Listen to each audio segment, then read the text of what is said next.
Muy buenos días. Sí. Directora general, vicerrectora, bienvenidas, bienvenidos. Muchas gracias por acompañarnos presencialmente y acompañarnos en línea. Me complace enormemente dar inicio al acto de inauguración de estas jornadas de cooperación feminista del discurso al acuerpamiento, organizado por la Oficina de Cooperación al Desarrollo y Solidaridad de la Universitat de les Illes Balears, con el apoyo de la Dirección General de Cooperación del Govern de les Illes Balears y en alianza con compañeras del Norte y Sur Global. Los estatutos de nuestra universidad especifican que la UIB fomentará la participación de la comunidad universitaria en actividades y proyectos de cooperación internacional y de solidaridad. Este compromiso de la UIB con la sostenibilidad y la cooperación lo promueve y canaliza principalmente nuestra Oficina de Cooperación al Desarrollo y Solidaridad, que con el respaldo de la Dirección General de Cooperación del Govern de les Illes Balears y gracias al excelente trabajo y la dedicación de su equipo de profesionales, cada año propone y organiza numerosos actos, proyectos y acciones en las que participan personal docente investigador, personal de administración y servicio y alumnado de esta universidad. De todos estos proyectos, el que inauguramos ahora es quizás el más innovador, original y ambicioso. El objetivo de estas jornadas de cooperación es crear un nuevo espacio, un espacio seguro, de encuentro, tanto presencial como virtual, en el que compartir testimonios, aprendizajes, prácticas y experiencias que sirvan para tejer líneas estratégicas de trabajo en red y avanzar así hacia una cooperación feminista transformadora. Este objetivo pretende dar respuesta a la necesidad real de implementar nuevas políticas de acción exterior y de cooperación y de acometer reformas para avanzar en políticas con enfoques feministas dirigidas a la consecución de los objetivos de desarrollo sostenible de la Agenda 2030. El programa, como habrán visto, incluye sesiones de mañana y tarde, desde ahora hasta el sábado a las 13 horas, incluyendo conversaciones en la sesión del viernes por la mañana con 7 defensoras de derechos que llegan a estas jornadas desde Colombia, México y Sáhara Occidental. Durante estos días, la artista Tonina Matamalas documentará, dibujando en directo, varias de las sesiones. Tonina es una artista visual que trabaja principalmente con dibujo documental e imagen en movimiento.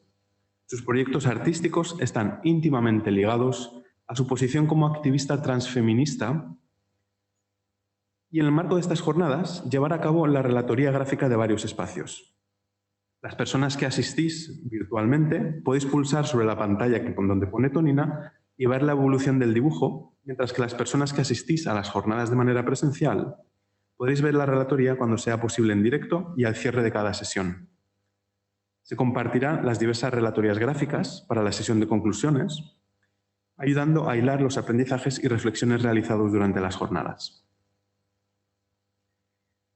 A continuación, me complace pasar la palabra a la doctora María Jesús Such, presidenta del Grupo de Trabajo de Cooperación Universitaria al Desarrollo de la Comisión Sectorial CRUE, Internacionalización y Cooperación, y vicerrectora de Políticas de Responsabilidad Social y Extensión Universitaria de la Universidad de Alcalá, que está conectada en línea. María Jesús, cuando quieras. Gracias, vicerrector, directora general. Un placer estar aquí, aunque sea en línea. Hubiera preferido estar presencialmente, pero bueno, también nos da oportunidades de participar en espacios y en actos más allá de lo que la exigencia de presencialidad nos ofrece. Buen día, buenos días. Mi agradecimiento por delante antes de la intervención, que será breve, a las organizadoras. El propósito fundamental de esta intervención es reiterar la bienvenida que ya nos ha dado el vicerrector y sobre todo es reivindicar la labor que el Grupo de Trabajo de Género y Desarrollo desde el Consejo de Cooperación al Desarrollo realiza. Como órgano consultivo, el Consejo de Cooperación y las que formamos parte, aunque sea temporalmente, del mismo, decía, nuestra labor es hacer llegar a las personas que toman decisiones, posicionamientos, reflexiones y perspectivas que permitan avanzar en el proceso de reforma de la cooperación al desarrollo española. El objetivo que ha ocupado al grupo de trabajo es promover una acción exterior y una cooperación feministas que sitúen a España en la vanguardia, junto a otros países de nuestro entorno que han tomado la delantera, como puede ser Suecia, Canadá, tomándolos, insisto, como referencias, pero yendo más allá, de forma que esta apuesta se convierta en un sello de identidad y en el valor añadido de la acción exterior y del sistema de cooperación española. Para ello es necesario trabajar, reflexionar y profundizar en qué significa una perspectiva feminista de la acción exterior y la cooperación al desarrollo, de manera que no quede solo en el discurso, sino que se convierta ese verdadero motor de transformación, que se transversalice en toda la práctica de la acción exterior y del sistema de cooperación. Si se habla de una cooperación feminista, la interpelación de los feminismos de los sures globales es fundamental para establecer prioridades. Por ello, en el documento en el que lleva trabajando el grupo de trabajo de género del Consejo, se propone que se apueste por un enfoque multifocal que se transversalice en las acciones de cooperación y que se nutra de fuentes como el feminismo decolonial, poscolonial e interseccional, ecofeminismos, economía feminista, ética de los cuidados. Dicho enfoque multifocal implica ampliar la perspectiva de género, convirtiéndose en una herramienta política de transformación de las desigualdades sistémicas y estructurales de los contextos en los que actúa. No solo cambia la posición de las mujeres, sino que transforma las relaciones de poder para lograr cambios de toda la sociedad que permitan visibilizar las múltiples discriminaciones y alcanzar la justicia ecosocial global.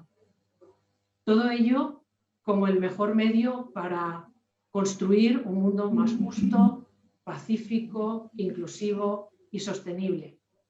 Quisiera reproducir las aportaciones de Mary Beard, catedrática en Cambridge y Premio Princesa de Asturias en 2016, cuando habla de que lo que hace falta es cambiar la estructura.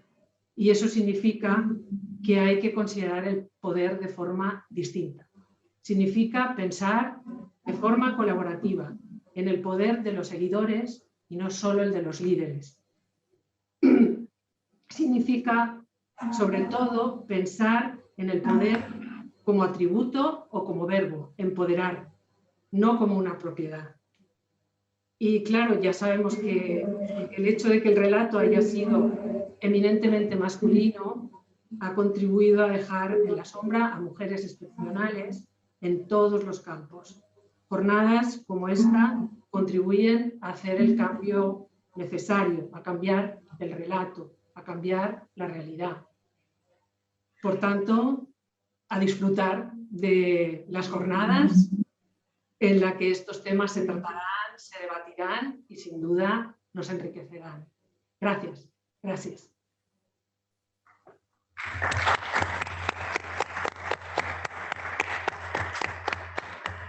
Muchas gracias, doctora Such. A continuación, me complace ceder la palabra a la señora Laura Celià, directora general de Cooperación de la Conselleria de Asuntos Sociales i Deportes del Govern de les Illes Balears. Muchas gracias, Marcos.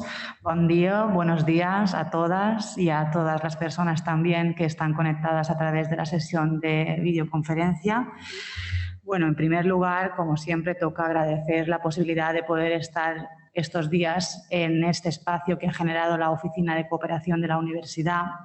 Tuve el placer de compartir el sábado una jornada con las defensoras y la verdad es que son experiencias que te acercan a la realidad que vivimos, ¿no? A veces la gente que estamos en los despachos necesitamos ese contacto con la realidad y ese baño de dureza para ser conscientes de la responsabilidad que tenemos con las políticas que proyectamos. La relación de la Dirección General con la universidad lleva ya bastante recorrido y es una relación que yo creo que es muy fructífera porque complementamos muy bien las acciones que desarrollamos una y otra institución y además trabajamos mucho para que esa relación mejore y que año detrás de año consigamos que entre todos los agentes de la cooperación de las Islas Baleares podamos desarrollar todas las actividades que realmente queremos como territorio, ¿no? Como territorio de las Islas Baleares. En la Dirección General estamos, ahora lo hablábamos con Estrella y como comentaba también María Jesús, en la Dirección General estamos en general, como en todos los territorios del Estado, repensando nuestra cooperación. En este año 2021 hemos redactado el borrador de la nueva Ley de Cooperación, que era del año 2005, y eso nos ha llevado a un proceso de replanteamiento de toda la política que está desarrollando el Gobierno de las Illes Balears en materia de cooperación. Y lo hemos querido hacer con un análisis propio, ¿no? Porque siempre es como muy fácil mirar al que te rodea, pero no hacemos autocrítica, no cuestionamos lo que hacemos en primera persona. Y yo creo que el proceso de redacción de la nueva ley ha sido muy positivo para el sector y también para el personal de la Dirección General, tanto político como técnico, para revisar esa forma de hacer política y darnos cuenta de que no nos hemos desprendido todavía de esa mirada colonial, que tenemos a la hora de hacer política, ¿no? A veces es, pues eso, necesario revisar muy bien. Y en esos procesos participativos para la elaboración del borrador, yo quería destacar dos. Uno de ellos fue precisamente para trabajar la cooperación feminista o con enfoque feminista, que tuvimos el placer también de contar con Estrella para debatir. Fue un debate profundo, súper interesante y que al final la respuesta que tuvimos es que no había todavía una respuesta, ¿no? Que estábamos en ese proceso de repensar y de cambiar esa mirada y por eso yo creo que el espacio de estos días es muy interesante porque estamos en proceso de reinvención, de repensarnos y de hacerlo de forma colectiva y en red, ¿no? Y otro espacio que tuvimos fue para dar voz a las personas que viven en el sur, porque siempre decimos que estamos haciendo cooperación desde el norte y necesitamos incorporar las voces del sur, ¿no? Y nos acompañaron 3 mujeres, Lolita Chávez, Nicole Ndongale y Nadia Nair, y la verdad es que creo que fue un complemento perfecto, ¿no? Es trabajar el feminismo y trabajar las voces del sur para repensar ese modelo de cooperación. Como comentaba, es un tema que no hemos cerrado, nuestro borrador de ley está ya terminado, llegando a consensos con todas las personas que participaron en la redacción, pero sabemos que ese es solo el principio del cambio, ¿no? Y por eso tanto yo como el equipo técnico de la Dirección General estamos conectados a las jornadas porque necesitamos este espacio de formación. Así que, nada, como mujer, como bióloga y sobre todo como feminista, estoy convencida que solo con el ecofeminismo conseguiremos salir de la profunda crisis en la que estamos ahora mismo y que espacios como este son fundamentales para conseguirlo. El trabajo de las mujeres de forma feminista, en red, no competitiva y con todo el valor que aporta el ecofeminismo, para mí es el camino que hay que seguir. Así que espero aprender muchísimo en estos días que compartiremos, agradecer una vez más a la universidad y a la oficina el haber organizado este espacio y nada, un deseo de que todo el mundo pueda aportar y aprender durante estos días. Muchas gracias.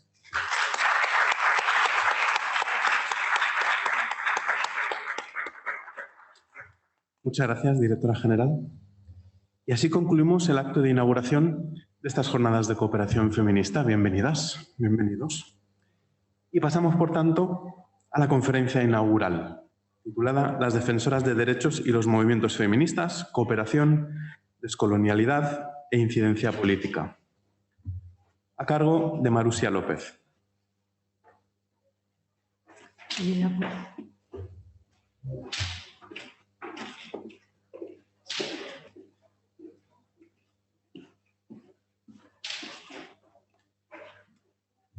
Es un gran honor y un auténtico privilegio contar con Marusia López Cruz. Es licenciada en Etnología por la Escuela Nacional de Antropología e Historia en México y máster en Género y Desarrollo por la Universidad de Barcelona. Actualmente es codirectora de la Iniciativa Mesoamericana de Defensoras, creada en 2010 para la protección integral feminista de defensoras de derechos humanos y organizaciones ante la violencia sociopolítica que vive la región. Fue directora para México y Centroamérica de la Organización Internacional Feminista Just Associates.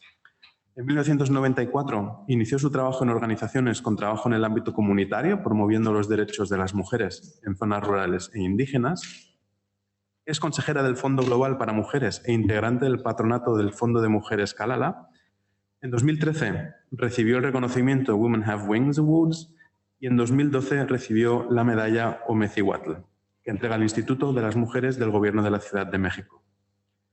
Muchas gracias, Marusia. Al contrario, muchas gracias a la universidad por este espacio y sobre todo por el privilegio de poder compartir unas reflexiones con compañeras feministas, con compañeras activistas que admiro, de las que he aprendido.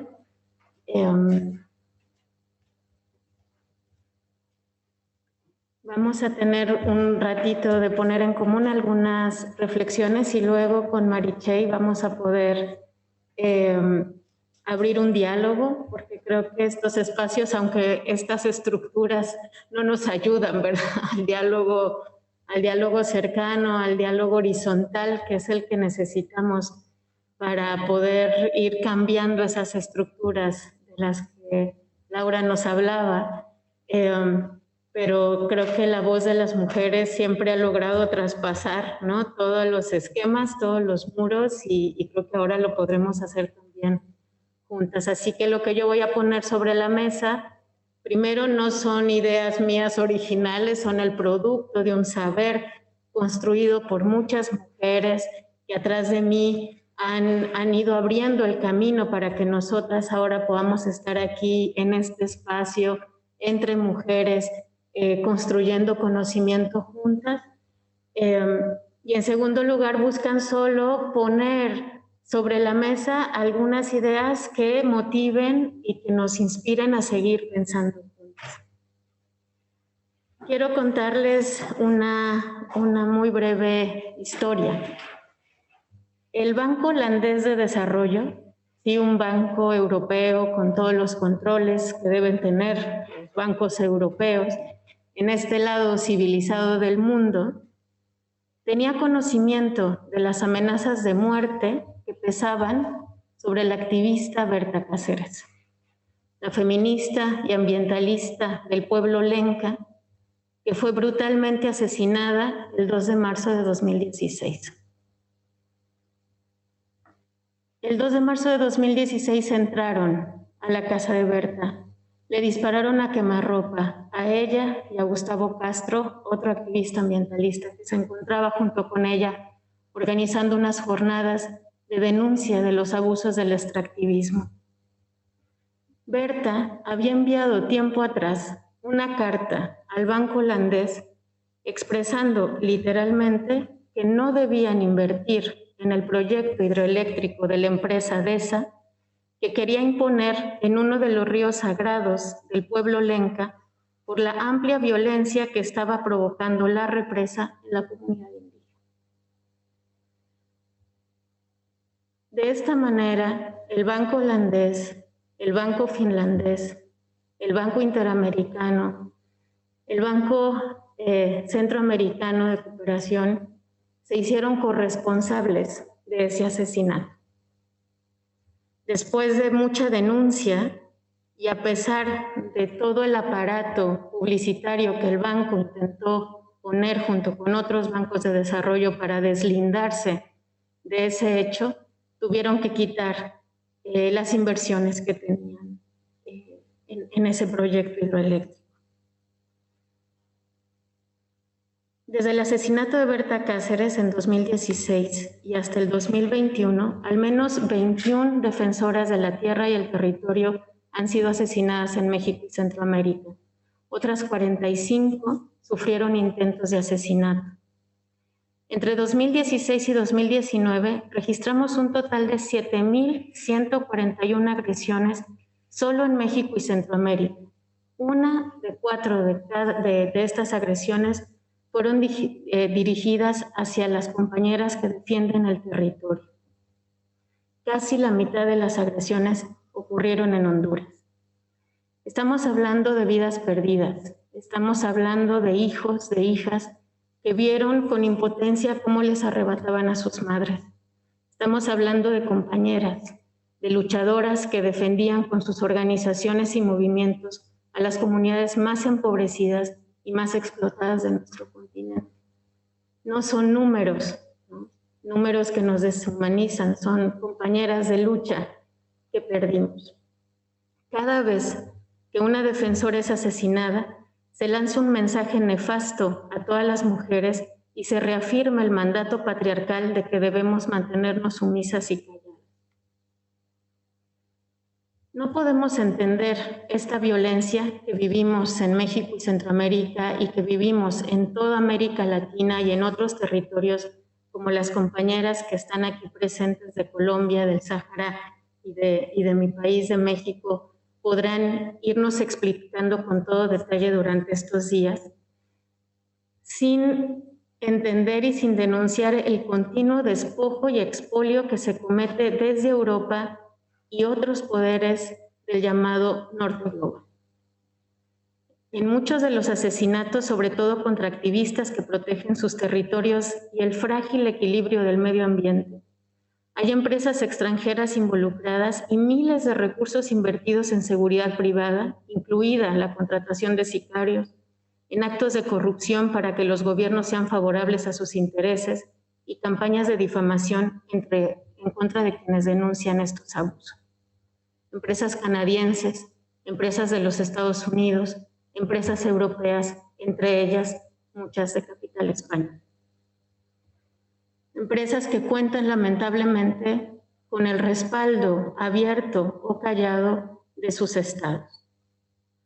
Es por estos intereses económicos y la lógica colonial que pervive hasta nuestros días que se permite, por ejemplo, que en Honduras gobierne un partido que emanó de un golpe de Estado que está señalado por un tribunal de los Estados Unidos de vínculos con el narcotráfico y de haber participado a través de miembros o exmiembros del ejército en el asesinato de Berta Cáceres. Es por eso que podemos entender el absurdo de que se le haya dado un premio al presidente colombiano en España, responsable del asesinato de cientos de activistas, a cambio de firmar acuerdos de inversión, como las compañeras colombianas aquí presentes podrán explicar con todo detalle.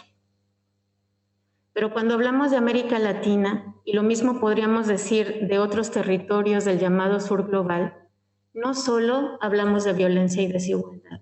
Y creo que cuando hablamos de cooperación feminista, si bien por un lado tenemos que asegurar el reconocimiento de la responsabilidad que tienen los países del llamado norte global en el despojo, en las violaciones a derechos humanos, en el sufrimiento que miles de personas están teniendo en América Latina y otros territorios, es también la responsabilidad de reconocer los aportes que las mujeres están haciendo en esos mismos territorios y el camino que nos están enseñando para transformar esta lógica de mundo que está basado en el interés individual, que está basado en el despojo, que está basado en los intereses del capital por encima de los intereses de la vida. Nunca como ahora, la voz de las mujeres latinoamericanas había sido más fuerte, más escuchada y más necesaria para superar los enormes desafíos actuales. Son los movimientos feministas latinoamericanos quienes desde hace décadas llevamos tejiendo pañuelos verdes para denunciar los impactos y los intereses que hay detrás de los abortos clandestinos, que llevamos reclamando el derecho a decidir sobre nuestros cuerpos, que llevamos denunciando el encarcelamiento de mujeres por no poder acceder a servicios de aborto gratuito y legal, sobre todo en países como El Salvador Honduras o Nicaragua, donde abortar es ilegal incluso cuando la vida de las mujeres está en juego. En El Salvador, las mujeres pueden ser encarceladas con condenas de hasta 40 años por haber cometido un aborto. Son fundamentalmente las mujeres quienes históricamente han luchado contra la desaparición forzada de sus familiares, muchos de ellos activistas políticos, líderes comunitarios que estaban luchando y confrontándose al poder. Son ellas quienes les han buscado incansablemente, incluso teniendo que ir y escarbar en fosas clandestinas, que en el caso de mi país se esparcen por todo el territorio nacional. Son ellas las que en México hicieron visible una realidad de muerte y terror en todo el territorio que ha dejado 85.053 personas reportadas como desaparecidas y no localizadas.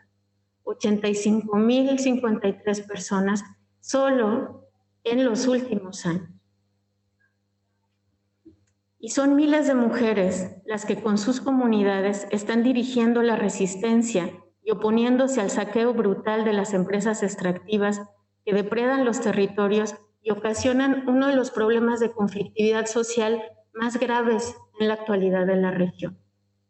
Cuando hablamos de extractivismo, no solo hablamos del daño que se hace al medio ambiente, un daño que no es solo en las comunidades donde estos proyectos se ponen, sino que se extiende hacia como un virus, hacia todos los territorios aledaños y que impacta más allá de las fronteras. No solo hablamos del despojo que viven las familias, las habitantes de sus territorios ancestrales, de donde están enterrados sus muertos y sus muertas, de donde están sus raíces, y tienen que verse obligadas a desplazarse para que la minera pueda operar, para que la empresa hidroeléctrica pueda operar, sino estamos hablando de una de las causas de conflictividad social más fuertes en el llamado mundo democrático en el que vivimos. Las empresas extractivas son un riesgo, no solo para el medio ambiente, son un riesgo para la seguridad y la democracia en todo nuestro mundo. Los pueblos originarios y las mujeres que los integran son portadoras de paradigmas de vida completamente opuestos a lo que el capitalismo salvaje nos pretende imponer, completamente opuestos a esta lógica desaforada que está destruyendo nuestro planeta y que está erradicando la posibilidad de que nuestras hijas, de que nuestras nietas puedan disfrutar este mundo que la vida nos ha regalado. Son ellas quienes en su práctica comunitaria hacen realidad el principio de poner el cuidado de la vida en el centro, algo que decimos muy fácilmente, pero que hacerlo realidad y vida es mucho más complicado para nosotras, ¿verdad? Las urbanas, las que vivimos en ciudades que nos aíslan, las que hemos perdido los lazos de nuestras ancestras, pero no es difícil para quienes dentro de un esquema de vida comunitaria saben desde hace siglos cómo se cuida la tierra, cómo se construye en interdependencia con los distintos seres, cómo se comparte el alimento, cómo se cuida a los hijos y las hijas en colectivo. Si estuviéramos en un esquema así, por ejemplo, pues por aquí andarían nuestros hijos, nuestras hijas corriendo, formando parte de los procesos de diálogo, aprendiendo, escuchando, y no con estas separaciones que nos aíslan. En medio de la pandemia, mientras Europa se negaba a una suspensión temporal de las patentes de las vacunas, cuando los 29 países más pobres del mundo solo habían recibido el 0,3% de las dosis producidas a nivel mundial, las comunidades indígenas y de barrios marginalizados de ciudades de todo el continente, muchas veces con las mujeres al frente, preparaban ollas de comida solidaria, implementaban medidas comunitarias de salud, cuidaban colectivamente de las personas mayores, de los niños, de las niñas y seguían alzando la voz contra las injusticias.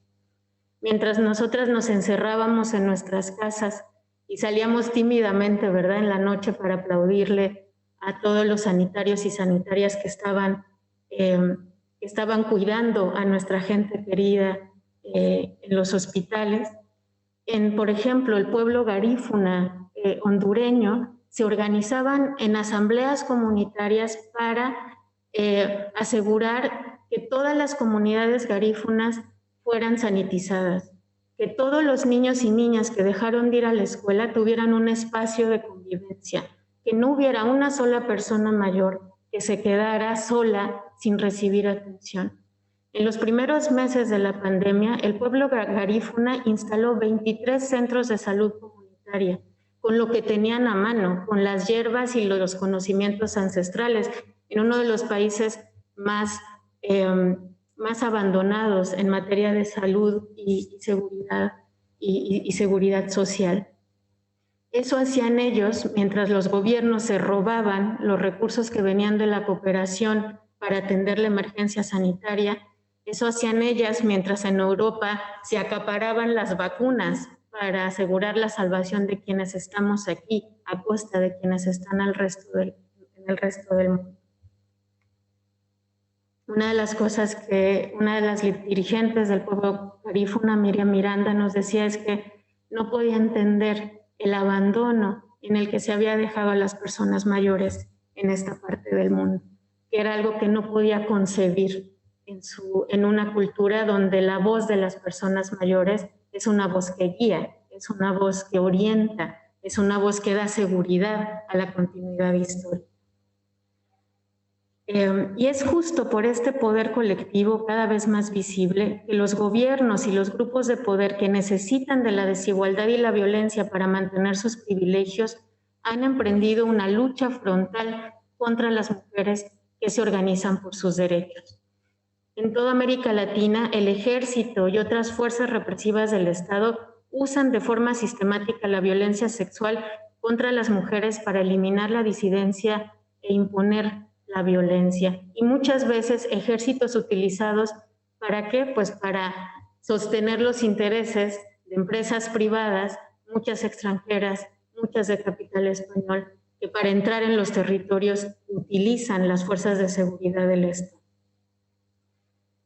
En todo el continente, el discurso de odio en redes sociales contra mujeres y particularmente en contra del feminismo es una realidad cada vez más generalizada, una realidad que no se queda en las redes sociales, que no se queda en las amenazas, en los insultos, en la misoginia tan brutal que se comete contra las mujeres en las redes sociales, sino que genera riesgos que pasan a la vida real, porque se publican direcciones, se dice esta persona vive en este lugar, esta feminazi va a ir a este acto, y es ahí donde entonces de lo virtual se pasa a lo real y a las agresiones contra los cuerpos y las vidas de nuestras compañeras. Además de las violencias más visibles, de la criminalización, del encarcelamiento y de los asesinatos que hemos vivido, compañeras, en estos últimos años, las defensoras de derechos humanos enfrentamos también violencias a veces dentro de nuestras propias familias, cuando no se entiende nuestro activismo, cuando se considera que debemos reproducir los mandatos patriarcales. Violencias que también se dan dentro de nuestras comunidades o que a veces se dan también dentro de nuestros movimientos, ¿verdad? Porque todavía los privilegios patriarcales no hemos logrado desterrarlos del todo también de los movimientos, de los grupos que se dicen progresistas o incluso de los partidos de izquierda. Es una violencia que no es solo contra los cuerpos de las activistas, no es solo contra las organizaciones y los movimientos a los que pertenecemos. Cuando se agrede a una defensora de derechos humanos, se lanza un mensaje a todas las mujeres de que salirnos de los roles tradicionales y alzar la voz contra las injusticias puede costarnos la vida. Es una violencia ejemplar para castigar e infundir miedo en nuestras familias y comunidades de las que muchas veces somos las principales cuidadoras. ¿Qué nos toca hacer frente a esta realidad? ¿Qué nos toca a las que estamos aquí, a las que están conectadas, a las que estamos desde distintos espacios preguntándonos seriamente cómo podemos hacer para hacer vida, hacer verdad, el poner el cuidado de la vida en el centro? Bueno, este congreso sin duda alguna es una oportunidad para seguir cambiando la lógica colonial, asistencialista y de despojo que pervive en muchas de las prácticas de cooperación al desarrollo. Tenemos la fortuna de contar aquí con 7 activistas, como decía, de Colombia, México y el pueblo saharaui, que son portadores de saberes preciosos, de saberes fundamentales para entender el poder y los intereses que están atrás de la violencia que viven sus pueblos, pero también que son portadoras de saberes de alternativas de vida que necesitamos de este lado del mundo. Yo, como mujer migrante, veo a veces con impotencia cómo aquí ocurren problemas que hace décadas estamos enfrentando en América Latina y que aquí parece que se está descubriendo de nuevo que existían estas situaciones y que no aprovechemos todo ese saber construido, todo ese camino andado. Cambiar la mirada para construir el mundo justo que todas necesitamos significa ver primero las propias contradicciones y los propios privilegios. Significa hacer un ejercicio de autoconciencia para reconocer nuestras propias relaciones de poder. Significa reconocer el expolio y la explotación que Europa comete en otros territorios, una explotación que se extiende a las comunidades migrantes que habitan en este territorio también. En algunas organizaciones se insiste, organizaciones que están en el Estado español, en lo que han llamado la coherencia de políticas.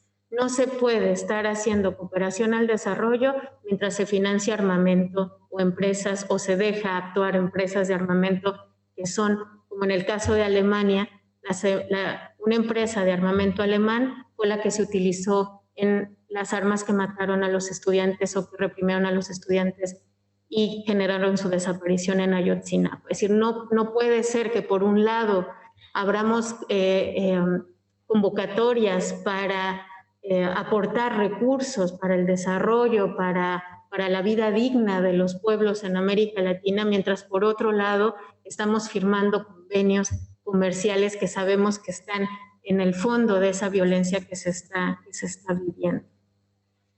Y decía que es una violencia que no solo, y que es una incoherencia de políticas que no solo se viven en nuestros territorios de origen, sino que se extiende a las comunidades migrantes que vivimos de este lado del mundo y que se encuentran una realidad pues también de desigualdad, de racismo, de falta de oportunidades. Una realidad que se recrudece con las políticas de fronteras responsables de cientos de miles de muertes en el Mediterráneo, como Elena Maleno, honoris causa de esta universidad, y su organización Caminando Fronteras lo han venido denunciando reiteradamente. Significa reconocer también que en este pequeño territorio, en esta isla que nos ha acogido, también se aplica la misma lógica de poder cuando se deja el extractivismo turístico seguir contaminando, seguir destruyendo el territorio, seguir encareciendo la vivienda y seguir precarizando el trabajo. Eso que pasa en nuestros territorios también se ejerce aquí contra sus propios habitantes. Significa, y esto creo que es fundamental, reiterarlo una y otra vez, aprender de las activistas y los movimientos de América Latina, África, Asia, que llevan muchos más años resistiendo este capitalismo salvaje, que llevan muchos más años construyendo alternativas de vida digna, y dejar de verles como pueblos atrasados, como personas que necesitan ayuda, como personas y pueblos ajenos a la realidad que se vive aquí. Cada defensora de derechos humanos es una semilla de cambio. Por eso es muy importante que la Universidad de las Islas Baleares, a través de la Oficina de Cooperación, se haya comprometido desde hace ya tiempo en favorecer la visita y el intercambio con activistas que nos inspiran, que nos cuestionan y que reclaman un activismo global, una solidaridad internacionalista, porque solo si nos cuidamos juntas, si juntas ens protegim, como dice el lema de la campaña, es que podremos transformar este mundo que nos ha tocado vivir. Yo lo dejaría hasta aquí. Muchas gracias por su escucha.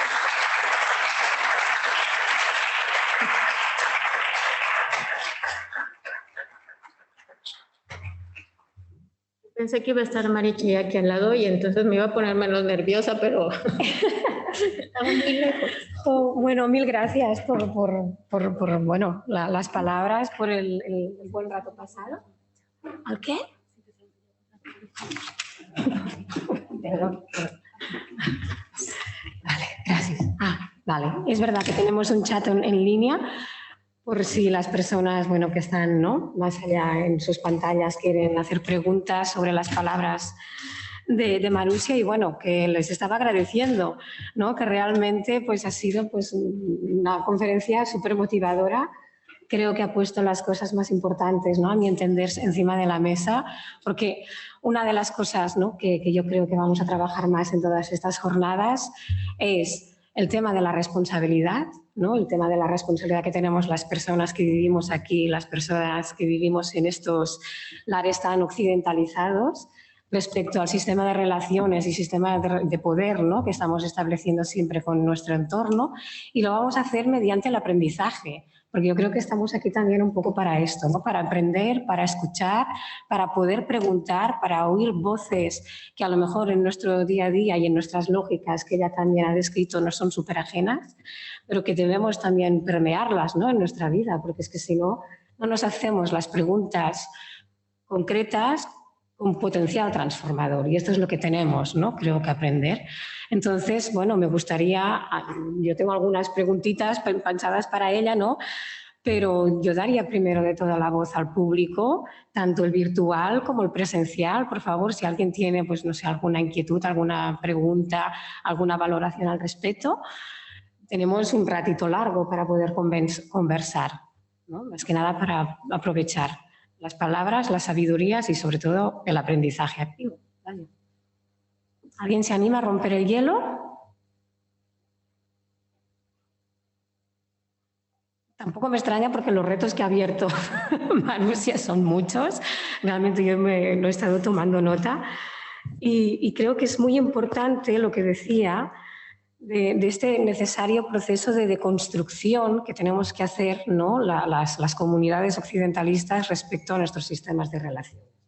Ella lo ha dicho súper bien, el hecho de reconocer los privilegios y las contradicciones en las que estamos sumidas como sociedad, ¿no?, porque bueno, privilegios tenemos un montón, además privilegios muy asociados a lo que es la vida y la práctica cotidiana, ¿no?, con lo cual muchas veces, y esto lo recojo un poco para enlazar con la primera pregunta, ¿no?, que querría pues lanzarte, porque una de las cosas que hacemos, ¿no?, las personas que trabajamos en entidades, en ONGs, en espacios no autoorganizados para la transformación social, al menos lo que procuramos, ¿no?, vamos para allí, es cómo poder incorporar estos procesos de cambio en la vida cotidiana. Por ejemplo, desde la coordinadora de entidades de aquí de Mallorca, hace un año que estamos lanzando una campaña, bueno, de las Baleares, perdón, ¿no?, una campaña que se llama Cooperar Nueva Normalidad, ¿no?, un poco con la intención de poder incorporar el lema de la cooperación en nuestras prácticas cotidianas, ¿no? Entonces,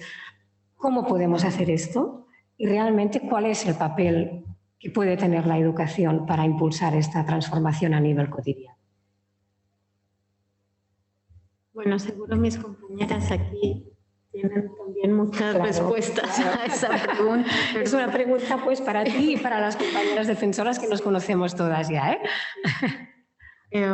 Pero, no sé, yo antes de venir a vivir de este lado del mundo, cuando hacíamos visitas, ¿verdad?, junto con otras compañeras de nuestras organizaciones y colectivos a Europa, poníamos mucho énfasis en explicar y denunciar pues todas las violencias y toda la barbaridad que se estaba viviendo en nuestros países, ¿verdad?, en primer lugar. En segundo lugar, denunciábamos la responsabilidad que tenían los gobiernos europeos en lo que estaba pasando en nuestros países.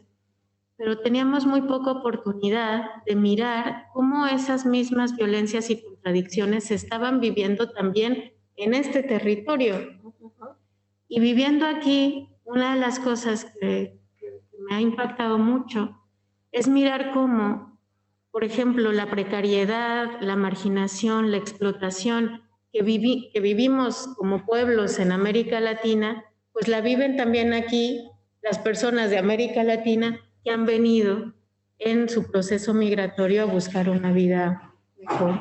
En el barrio donde vivo, después del confinamiento, activamos un rebost solidario para hacer intercambio de alimentos y prácticamente el total de las personas que estábamos ahí en el intercambio éramos personas migrantes, la gran mayoría de América Latina, muchas también de países árabes, y decía, ¿cómo es eso, verdad? Pero pues si vivimos en un territorio donde en principio están garantizados una serie de derechos sociales.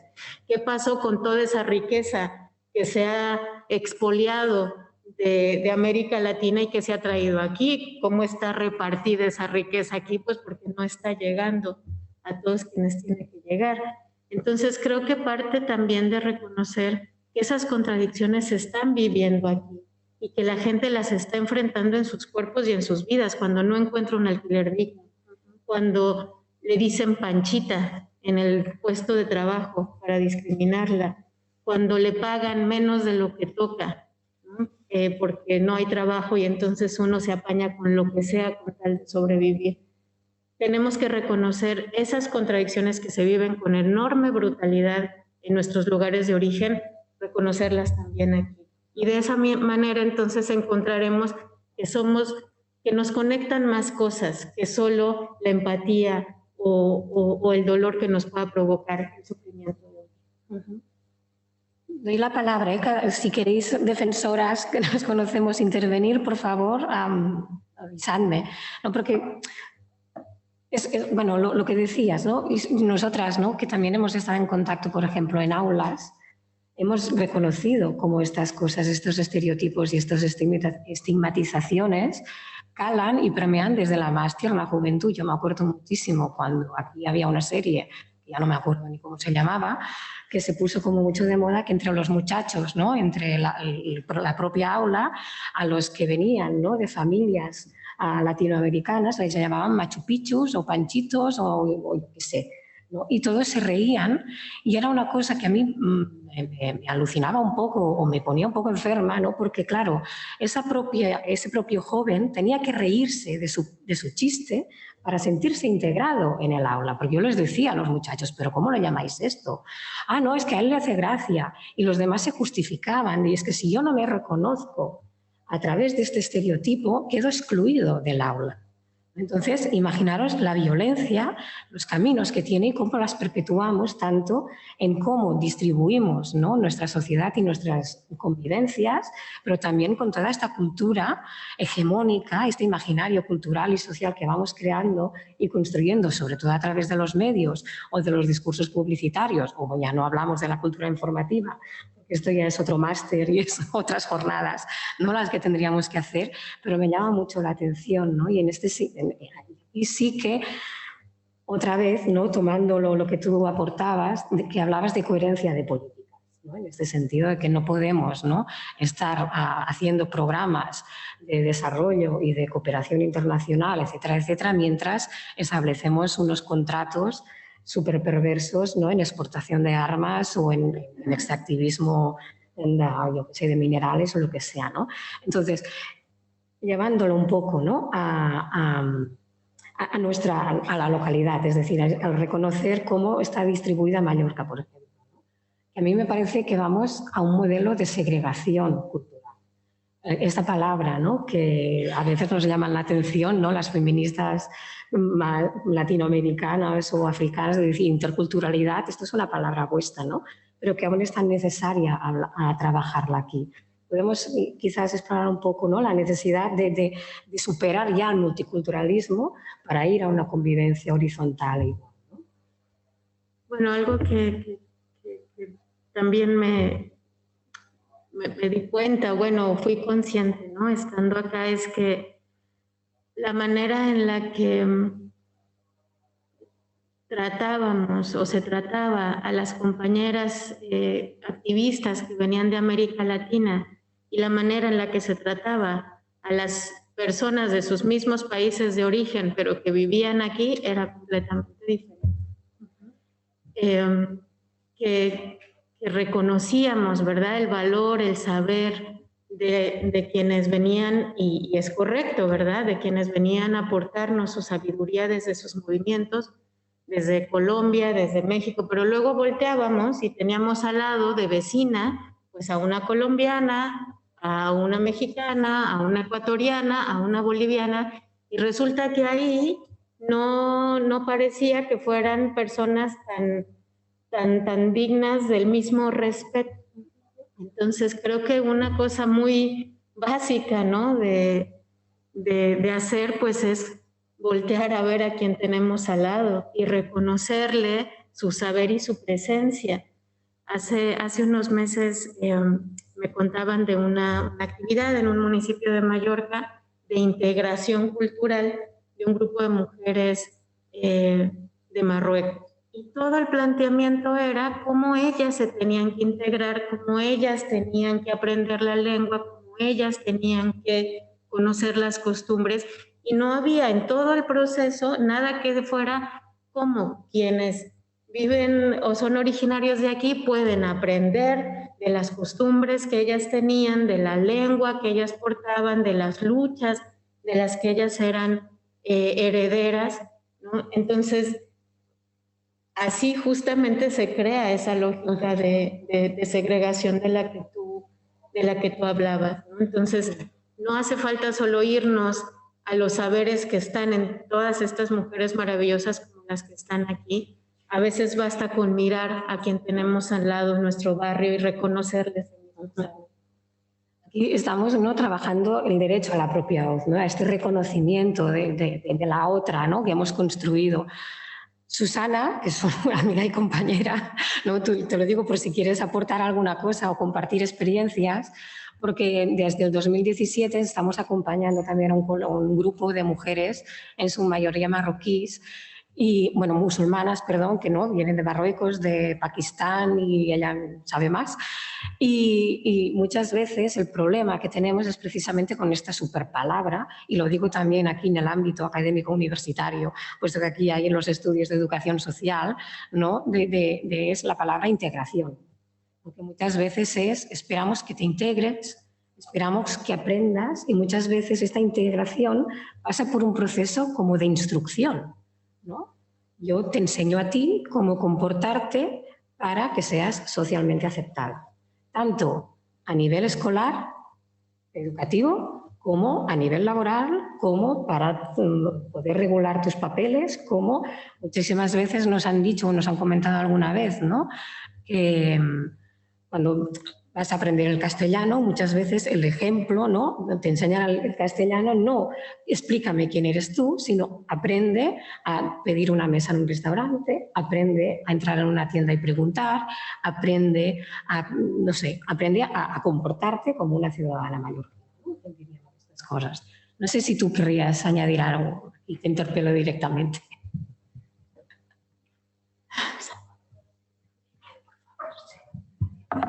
Hola, bueno, a ver, es que también repensando un poco el modelo de la política que hay en España de acogida, ¿no?, hacia la población migrada, yo después de muchos años de experiencia de darle vueltas tampoco veo un modelo muy claro, ¿no? O sea, de repente hubo mucha migración hacia España y se ha ido sobre la marcha. Entonces, realmente las políticas que tenemos de acogida hacia la gente que viene de fuera no... Entonces, esto es como improvisar, y como en cada región o en cada comunidad, pues se funciona como se funciona. Y eso se traslada al día a día, y se traslada al ámbito educativo, se traslada al ámbito laboral, y es así. O sea, estamos esperando que la gente que venga de afuera asimile nuestra cultura sin tener en cuenta la suya. Y claro, cuando hablamos de identidad cultural estamos tocando un tema súper delicado, porque la identidad cultural es algo súper importante que habla de lo que somos, y desde el reconocimiento de lo que somos podemos relacionarnos de igual a igual con los otros, ¿no? Y eso no pasa.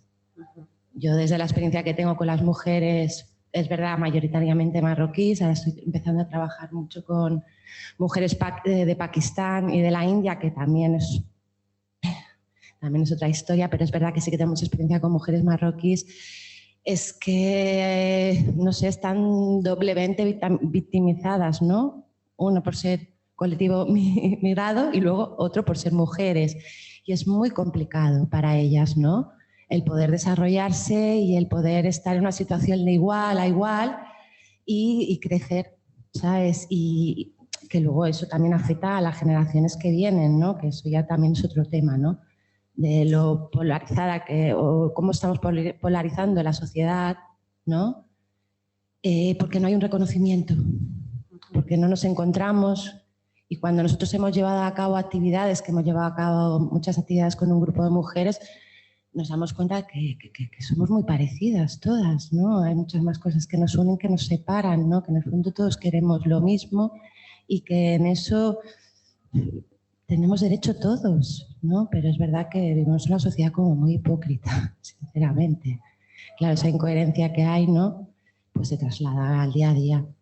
Y se hace difícil, se hace muy difícil. Son recorridos y procesos como muy... Yo me estoy encontrando todavía mujeres que llevan 10 años aquí y no saben español o castellano, que dices, bueno, hay una necesidad de aprender el idioma, eso es evidente, ¿no? ¿Cómo puede ser que una persona lleve 10 años aquí? Porque eso también le limita muchísimo en toda su autonomía y en toda su capacidad de emancipación. Bueno, eso es un ejemplo. No sé si ha ayudado esto, ¿eh? Muchas gracias. No sé si alguna... Aquí hay una mano pedida. Ahora te el micro.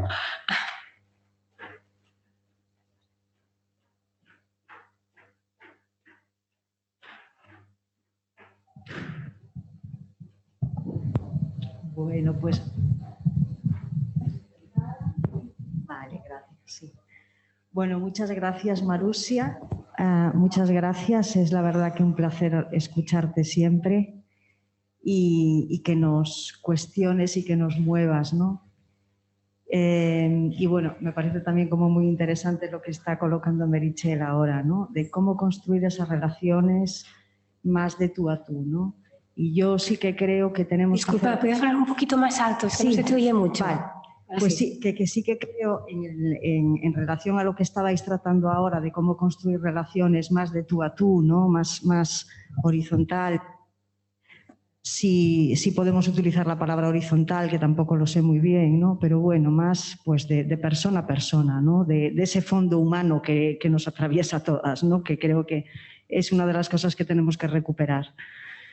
Pues creo que además de que tenemos un tema pendiente desde aquí, que es el tema de trabajar los privilegios y darle vueltas y ver cómo lo hacemos, creo que también es muy importante, uno de los caminos que podemos seguir es reconocernos en la vulnerabilidad. Un poquito en el sentido que decía Marusia antes, ¿no? De ver cómo aquí muchas de las cosas que nos pasan y que nos llevan pasando desde hace mucho, desde siempre, pues no están tan lejos de lo que pasa en otros territorios, ¿no? Yo, por ejemplo, que soy una mujer gallega, que vengo de una familia que mis abuelas, mis padres fueron muy pobres, o sea, mi padre no tuvo zapatos hasta los 9 años. Una zona rural que siempre ha estado bastante abandonada. Pues como, por ejemplo, nos unen cosas como, por ejemplo, mis tías. Mis tías trabajaron de Kellys en Bélgica, se fueron a trabajar a otros países, ¿no? Como, por ejemplo, y a veces se nos olvida, estando allí en Galicia, las generaciones más jóvenes parece que están perdiendo un poco ese histórico, ¿no? Que llevamos en nuestro ADN, ¿no? O como, por ejemplo, ahora durante el confinamiento, pues se han salido investigaciones de muchas mujeres gallegas que tuvieron que emigrar haciendo trabajo sexual. Entonces, todas estas cosas se nos olvidan. Se nos olvida nuestra historia. Se nos olvida que este sistema nos atraviesa a todas y que tenemos que reconocernos desde ahí. Esto yo creo que podría ayudar bastante. Gracias.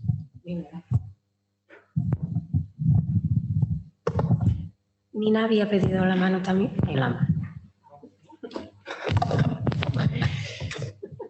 Pues para continuar con...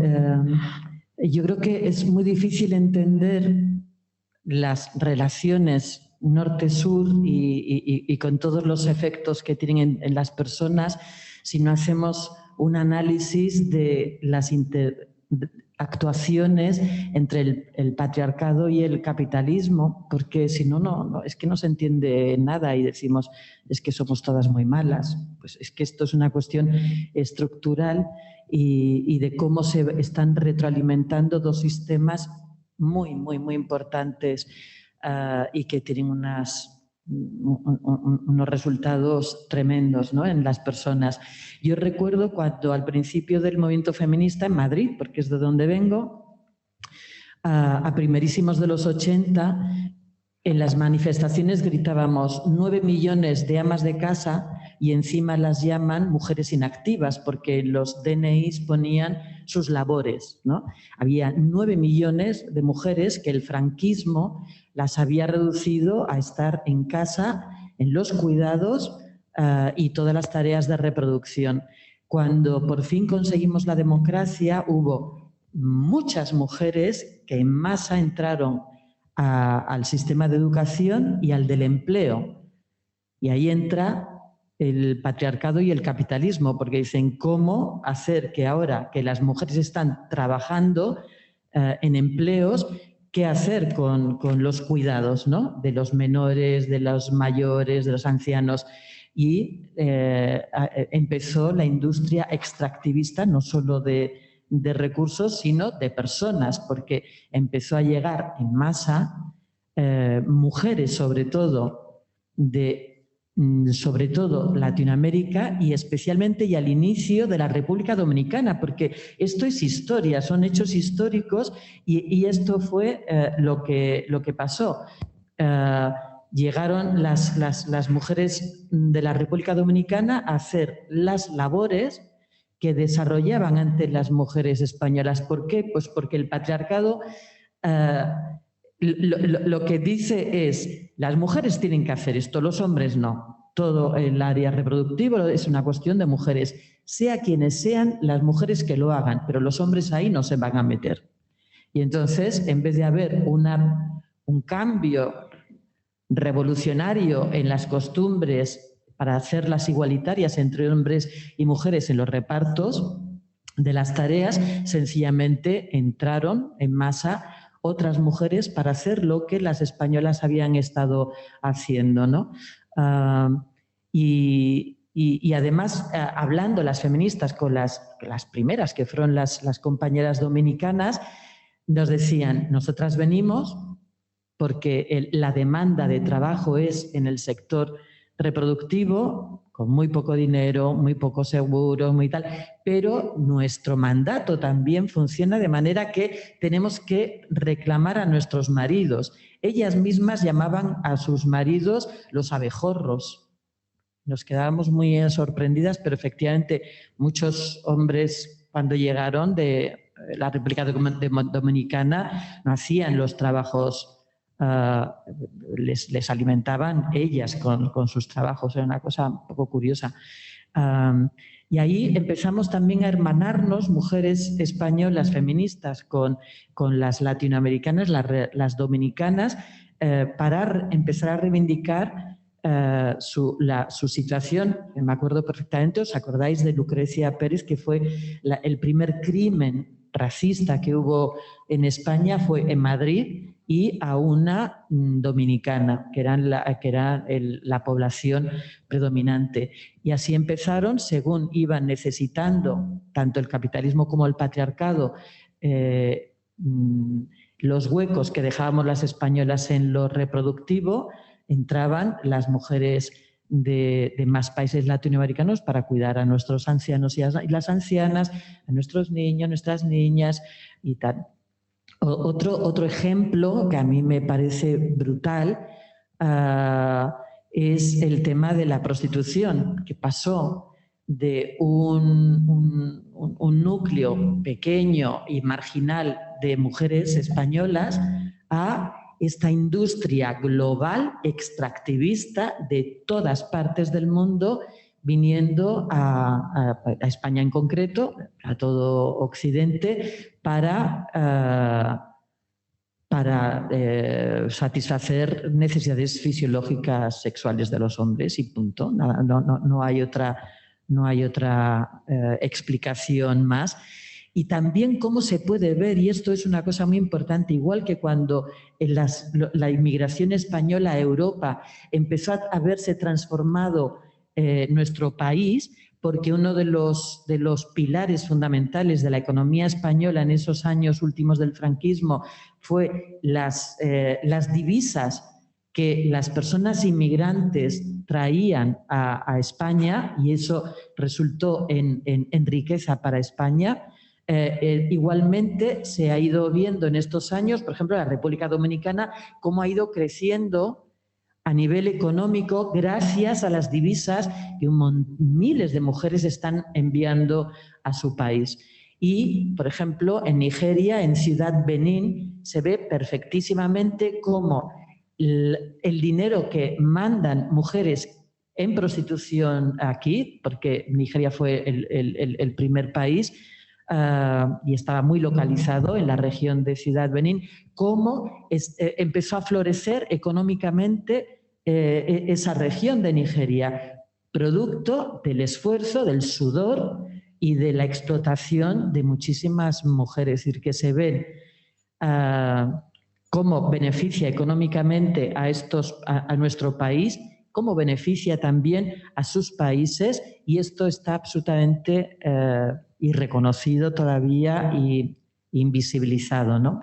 Y yo creo que no es que unas seamos malas y otras buenas, es porque el capitalismo y el patriarcado tienen una alianza muy fuerte, que se retroalimentan entre ellos y producen estas desigualdades que tienen género, y sobre todo género de mujer. Bueno, hasta ahí. Gracias, Emilia. No sé si alguien más quiere hacer alguna observación. Bueno, quizás señalar dos cositas muy breves. Creo que estamos actualmente viviendo dos dinámicas. Una es la crisis global de cumplimiento de las obligaciones en materia de derechos humanos de prácticamente todos los estados en el mundo. No habíamos tenido un nivel de incumplimiento tan descarado como el que estamos viendo ahora. De hecho, hay una crisis en los mecanismos de derechos humanos y de rendición de cuentas internacional, porque todos los mecanismos que se crearon para obligar, exigir, construir un mínimo de cumplimiento de derechos humanos, pues se viola sistemáticamente, ¿no? En América Latina lo vemos con los dictámenes de la Corte Interamericana, pero eso mismo lo podemos ver también aquí con el incumplimiento de las recomendaciones del Comité de la CEDAW, y bueno, es una realidad global. Y por otro lado, estamos viendo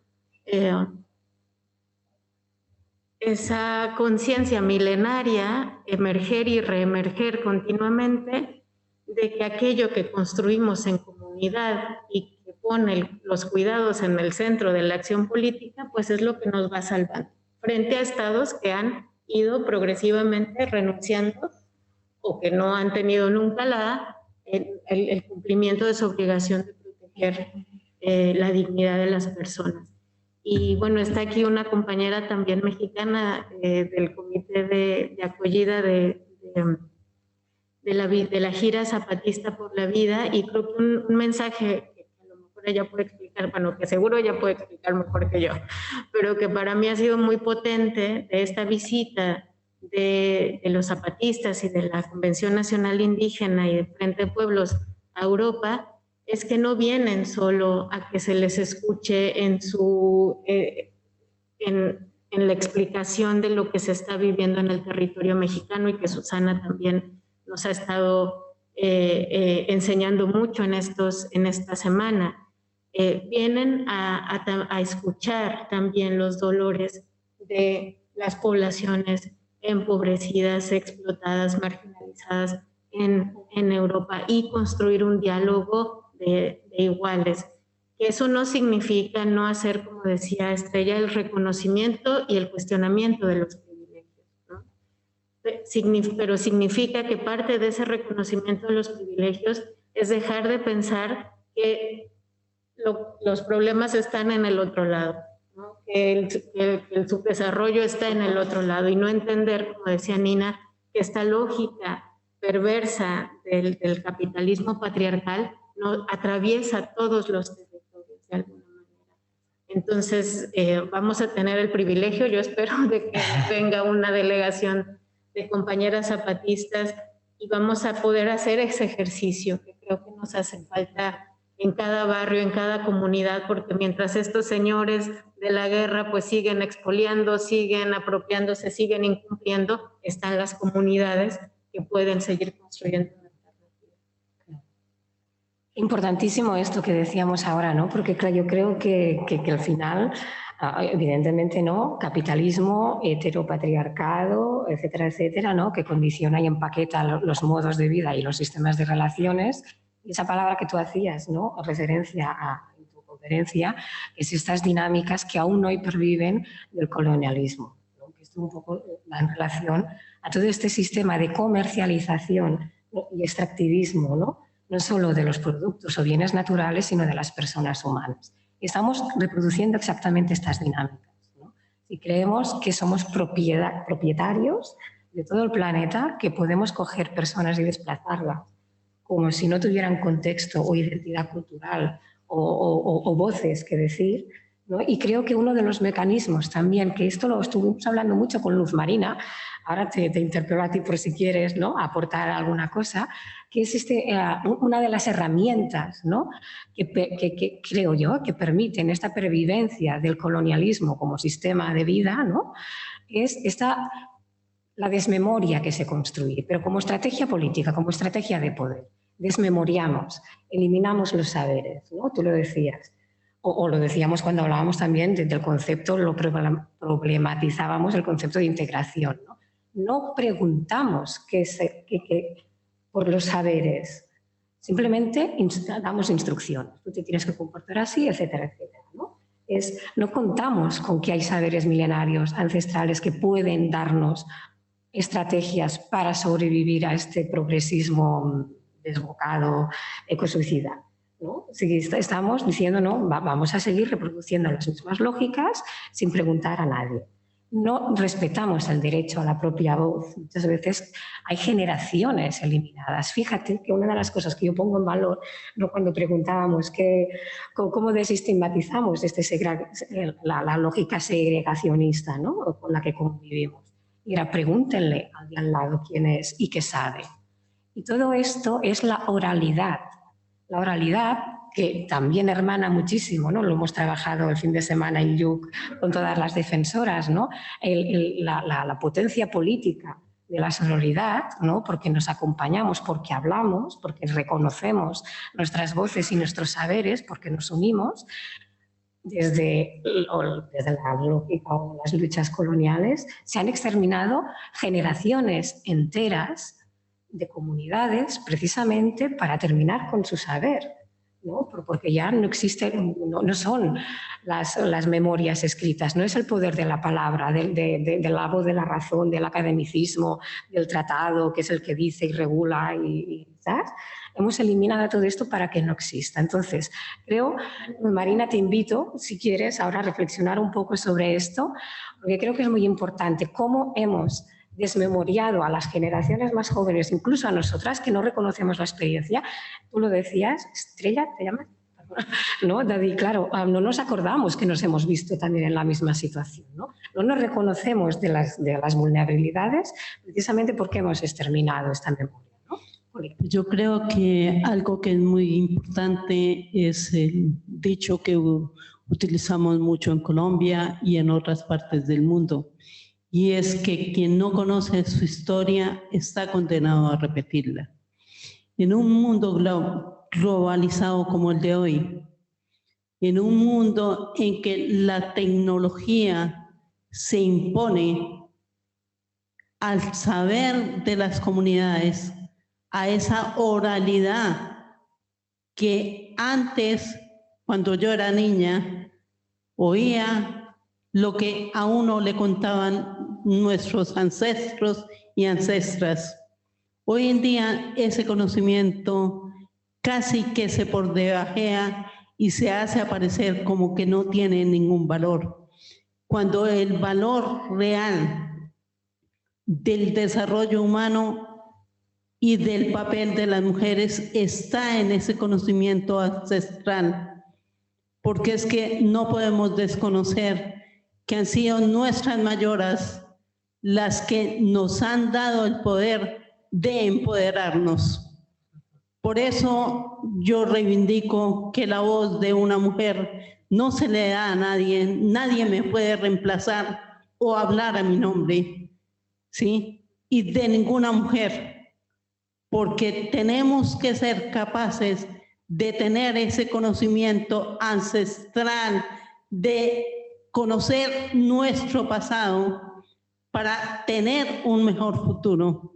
Un futuro donde los seres humanos de verdad seamos humanos.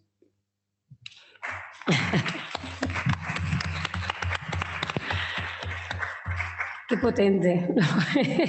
Es que cuando la conocí lo primero que me dijo es esto: yo no le regalo mi voz a nadie, ni siquiera a la escritura, con lo cual me pareció que era tan totémica, ¿no?, esta afirmación, tan que nos arregla, no sé cómo, nos pone de pies en el suelo, ¿no?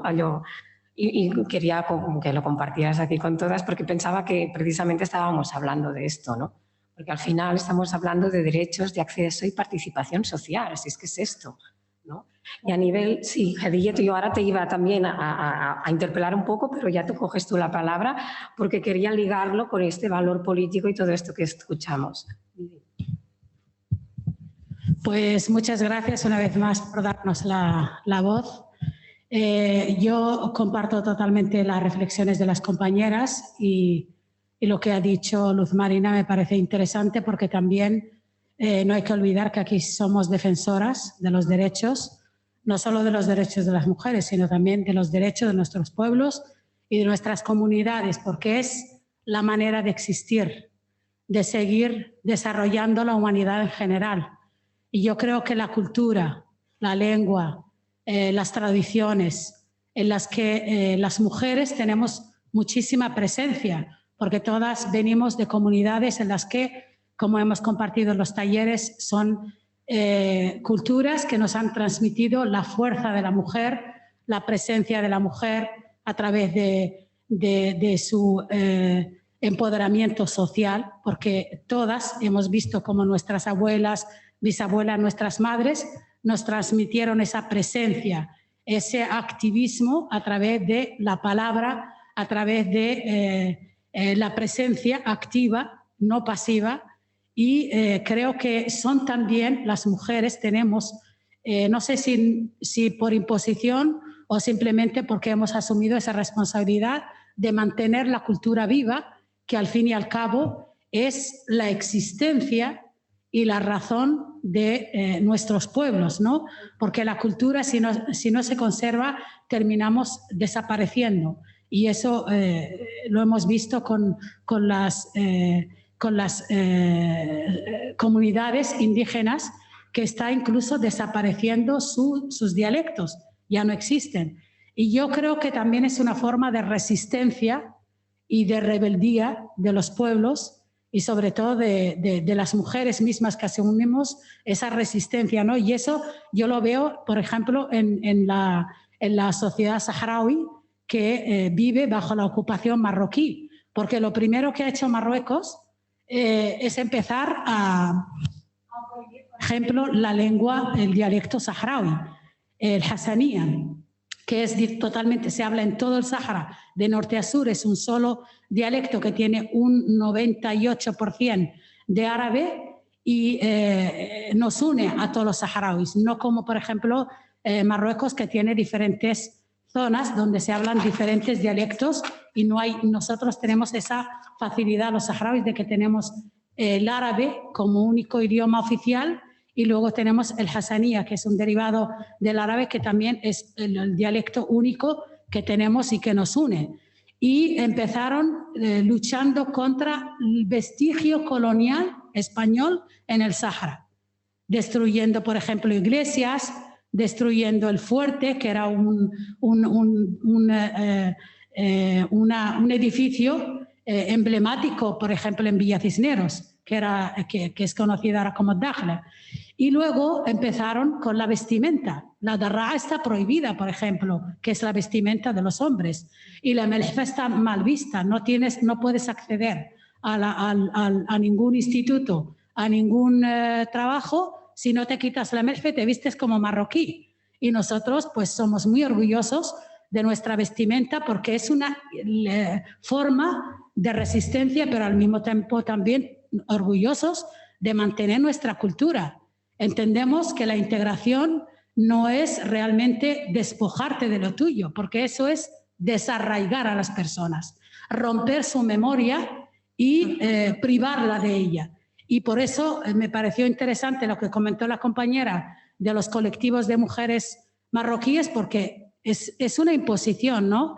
El que tengas que dejar tu cultura, porque y es eso de imponerles la integración a veces es muy doloroso y cuesta. Es un proceso que tiene que tener un acompañamiento, pero al ritmo de cada una. Exacto. Porque no todas vienen del mismo sitio, no todas tienen el mismo nivel cultural ni vienen de la misma región. Hay mujeres que vienen el analfabetismo total.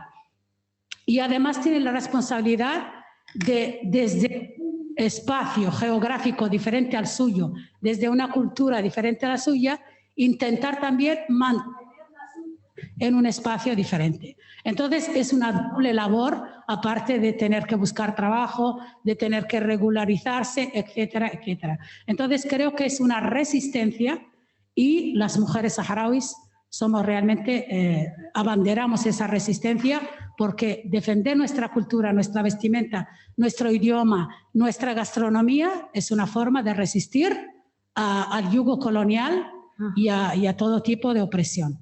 Simplemente eso.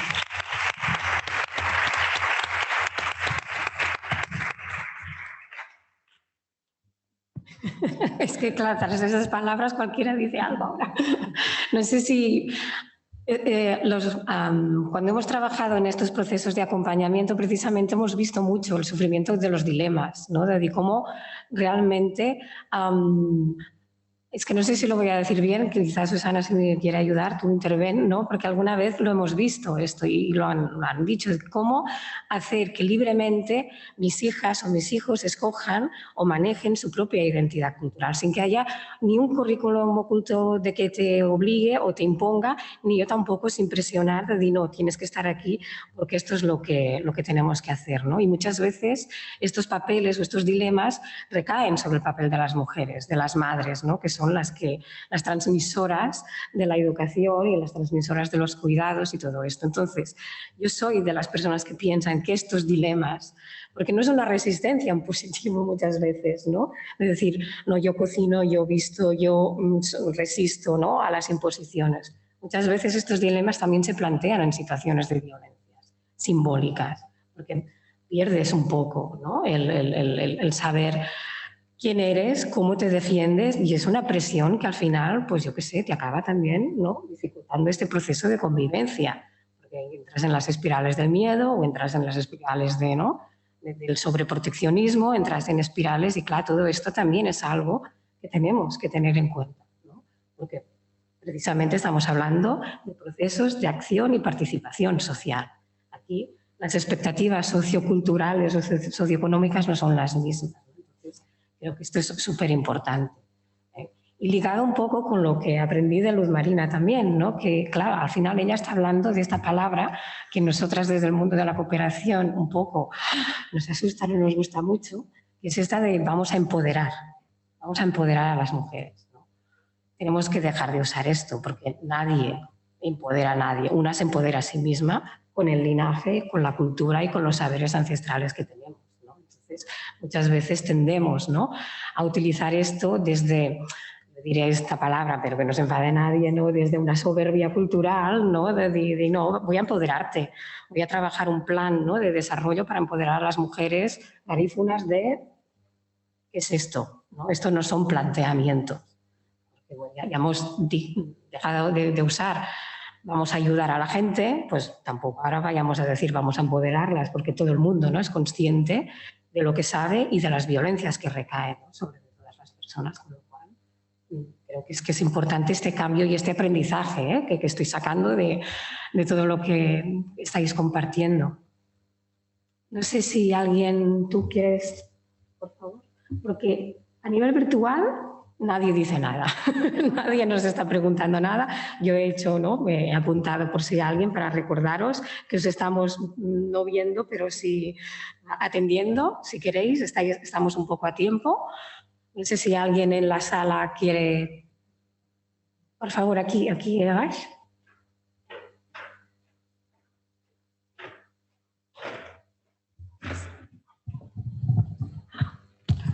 Muchas gracias. Yo solamente destacar e insistir en la importancia que tiene este tipo de eventos y este tipo de diálogos. Nos decíamos cuando estábamos soñando con la reforma de nuestra cooperación, de interpelarnos en lo que estábamos haciendo tanto desde la sociedad civil, las organizaciones no gubernamentales, como desde el Consejo de Cooperación, nos parecía que era fundamental el abrirnos a estos diálogos. Y por eso yo creo que habéis tenido un gran acierto en impulsar esta alianza. Nosotros, en nuestro caminar de 2 años, en este proceso de abrirnos, de abrir los ojos, de interpelarnos, nos parecía que las alianzas eran el punto clave. Alianzas que hemos logrado con la universidad. Quiero señalar y destacar la importancia que ha tenido en el Consejo de Cooperación la alianza con las universidades, la alianza entre otros actores de cooperación, con las ONGs, con los sectores sociales, con los grupos de mujeres migrantes, la articulación. Y yo creo que ahí hay una clave muy importante para un cambio, es decir, aprender a dialogar. Estamos en un país donde no se dialoga, no sabemos dialogar. Y yo creo que de la sabiduría ancestral, de los pueblos ancestrales, podemos recuperar y aprender mucho en cómo dialogar. Y por eso yo quiero señalar que este encuentro, y espero que haya otros similares, que nos lleven a estos diálogos, a esta escucha, porque lo importante para un cambio, una transformación social, es una incidencia política que nos lleve a una educación transformadora, a una educación diferente de la que tenemos. Y esto solo se hace a través de una educación de una ciudadanía global y a través de escucharnos. Yo lo he visto también en el movimiento feminista. Yo he estado muchos años fuera, he estado muchos años en Perú, en África, y cuando entré aquí, llegué al movimiento feminista en España, vi que teníamos que aprender a dialogar. Y la crisis que tenemos en estos momentos es por falta de diálogo, por falta de entender lo que el otro, la otra, nos quiere decir, ¿no? Y por lo tanto, yo pondría mucho el acento para esta transformación, para este proceso, el aprender a dialogar y abrirnos, no solamente decir, sí, estos son los diálogos de los sures, sino que aquí, en estos diálogos con nuestros sures, de aquí también, con nuestra propia realidad, debemos aprender y debemos cambiar nuestras sociedades. Entonces, yo felicitar solamente por esta iniciativa y gracias, Marusia, por tu testimonio.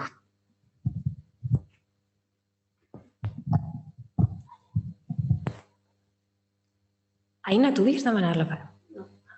Ya, nadie. No.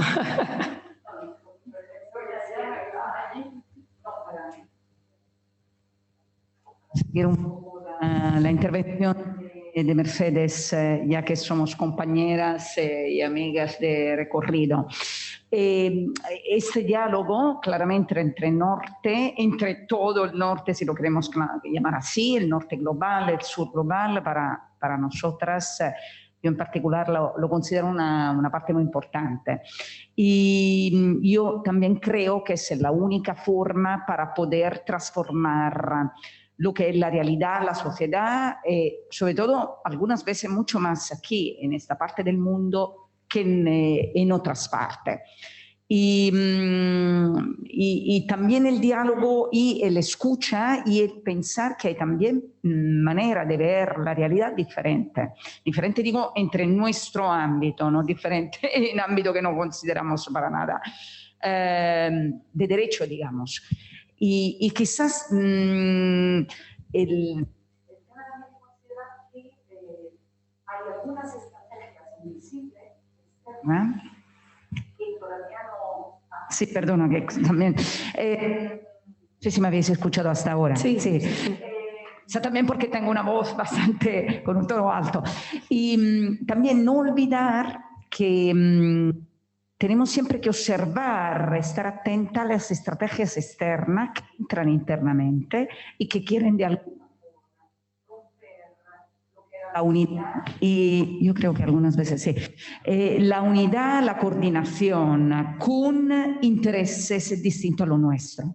Yo creo que eso es súper importante porque aquí todavía no se ha hablado probablemente de todos los movimientos fundamentalistas, extremistas, que son muy fuertes y empoderados, sea en el norte que en el sur del mundo, a nivel global, y que tenemos siempre que tener en cuenta y que quizá observar y algunas veces luchar en contra, porque sí que tiene mucho más poder de lo que podemos pensar.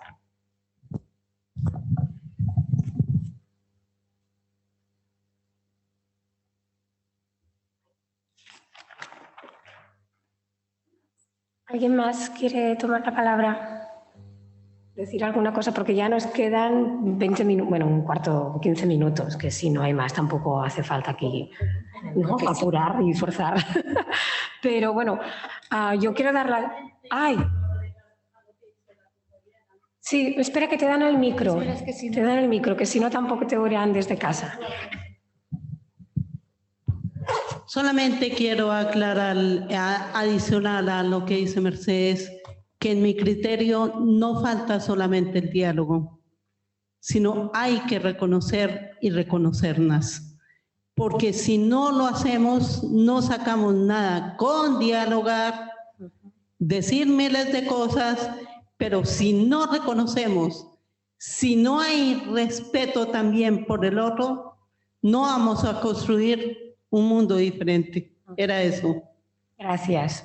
Importantísimo reconocer las voces de las mujeres a nivel planetario, ¿no? Que son las voces que más sistemáticamente se han invisibilizado, exterminado, estereotipado, estigmatizado, ridiculizado, caricaturizado y todo lo que queramos, ¿no? Y esto es muy importante. Añadiendo estas relaciones de poder, ¿no? Estas relaciones estructurales neocoloniales o coloniales, ¿no? A partir de las cuales nos permitimos incluso comercializar con los cuerpos de las mujeres. Entonces ya es el proceso de objetualización más extremo, ¿no? Que hay. Y fijaros de todo lo que hemos hablado alrededor de la cooperación feminista, que no solo hablamos del propio ejercicio de la cooperación, sino que exige un proceso de autorrevisión increíble, ¿no? Porque yo ya, es verdad que también, ¿no?, batallamos un poco por dejar de utilizar nortes globales y sures globales. Tenemos que sintetizar más y a la vez que contextualizar más, ¿no? Porque estas relaciones de poder son globales locales, es decir, están de por todo. Sí que creo que son unidireccionales y verticales, porque esto es así como se escribe el poder, ¿no? Pero cada vez más tenemos más complejidad en este sentido. Creo que hay una última palabra. Bueno, no sé si es última o no, pero bueno, aprovecho que hay tiempo. Claro, porque a mí me cuesta bastante hablar en público, pero hoy veo que estoy yo suelta. Debe de ser por el ambiente, ¿no?, que estamos creando aquí entre todas. Pues es que antes me he quedado con el rum rum porque me he olvidado de decir una cosa cuando he hecho la primera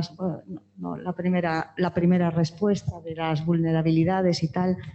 Creo que efectivamente también, como dice Mariluz, tenemos que reconocernos y tenemos que conocernos, porque creo que hay como mucho desconocimiento, incluso aquí, de las realidades, si podemos decirlo así, que existen, ¿no?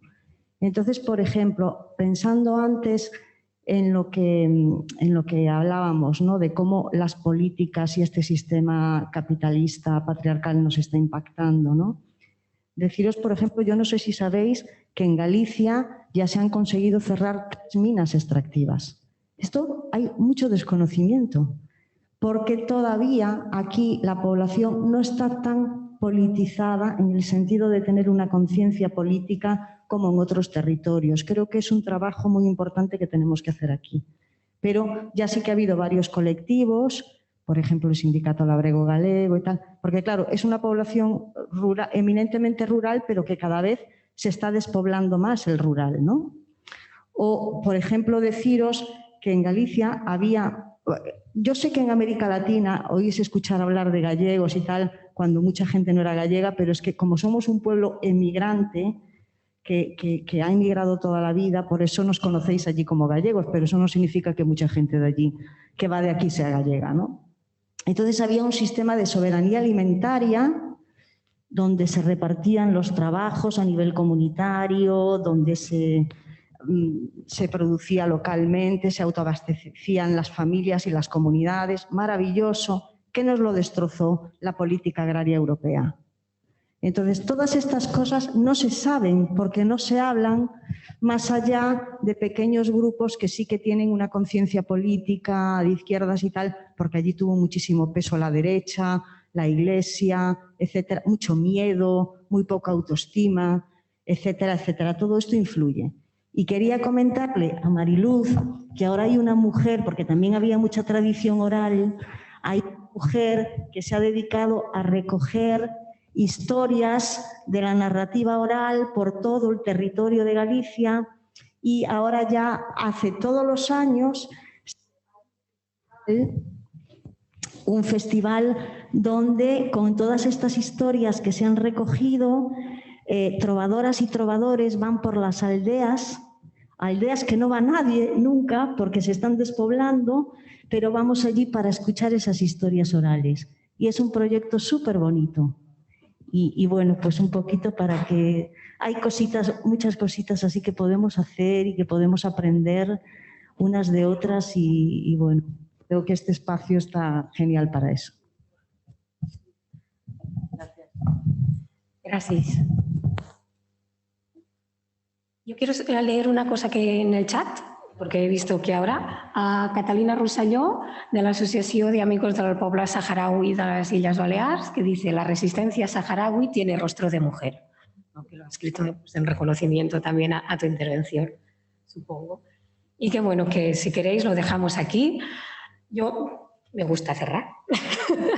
No, un poco siguiendo el hilo de lo que decíamos, de que no solamente hablamos, ¿no?, de cooperación, no solo hablamos de los derechos de las mujeres, no solo hablamos de planeta, hablamos de vida, hablamos de memoria, hablamos de convivencias, hablamos de dignidades, hablamos del derecho a la vida y el derecho a existir dignamente, con lo cual nos quedan 3 días, ¿no?, a tope, que bueno, que muchas gracias por la iniciativa también, me ha encantado compartir.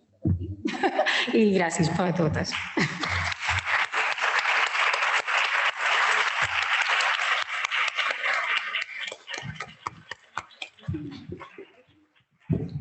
Bueno, buen día, buenos días a todas y a todos. Soy Aina de la Oficina de Cooperación al Desarrollo y Solidaridad. Y bueno, junto con el resto del equipo de la oficina, con Nadia, Dani, Youssef, que están ahí en el control técnico, Antonia, que está en la oficina también con las gestiones, y Ruth, pues queríamos aprovechar para daros la bienvenida, agradecer vuestra participación, invitaros a que el espacio sea participativo. De hecho, estamos encantadas de haber tenido este espacio más largo para el diálogo, ¿no? Porque precisamente con estas jornadas lo que proponíamos era potenciar sobre todo los espacios de diálogo para reconocernos, ¿no?, y hablar y poder compartir desde ahí, generar líneas posteriores de trabajo, ¿no?, a partir de los retos que proponemos poner sobre la mesa. Bueno, simplemente también quería comentaros que a nivel participativo hemos puesto aquí una pizarrita por si alguien quiere ir compartiendo su reflexión y dejándola compartida aquí para que después en el espacio de conclusiones podamos también compartir vuestras opiniones, reflexiones y demás que se puedan tener en cuenta. Dar las gracias a las ponentes, a las participantes, a las personas que nos siguen virtualmente. Sabemos que la sala impone un poco, pero era la sala que más fácil nos permitía poder hacer la conexión virtual y la conexión presencial con éxito. Pero sobre todo quería dar una cálida bienvenida otra vez a todas las compañeras defensoras que tenemos aquí estos días y bueno, agradecerles su participación y estamos seguras que tendrán muchísimo que aportar y ya estamos viendo que están aportando muchísimo en estas jornadas. Finalmente, para la pausa, nos hubiera encantado poder invitaros a un café de comercio justo, pero sabéis que la normativa pandemia no nos permite hacer según qué tipo de actos, así que bueno, vamos a hacer una pausita y tenéis el servicio de bar a vuestra disposición bajando por esta escalera justo aquí detrás y nos vemos pues a continuación después de la pausa a las 11:30 con las compañeras también que están aquí. Gracias a todas.